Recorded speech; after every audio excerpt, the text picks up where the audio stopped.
Ассалаумағалейкум, құрметті қымбаттылар.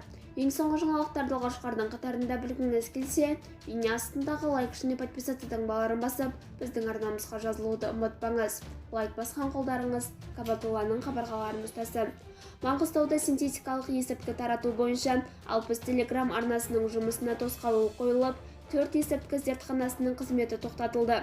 Бұл туралы қоғамдық коммуникация орталығында өткен брифингте Маңғыстау облысының прокуроры Руфат Құттықов мәлім етті. Синтетикалық есірткі тарату бойынша 93 адам қылмыстық жауапкершілікке тартылып, заңсыз айналыммен 76 кг марихуана, 21 кг апиын, 3 кг синтетикалық есірткі алынған. Бұдан басқа облыс әкімді прокурорының синтетикалық есірткі бойынша 5000 дана экспресс-тест сатып алу туралы ұсынысын қолдады. Оған қоса Маңғыстау облысының сот сараптамасы орталығынан синтетикалық есірткілерді шұғыл айқындайтын аппаратура сатып алуға 412 миллион теңге қаражат бөлінді. Бізді бақылауды жалғастырыңыз.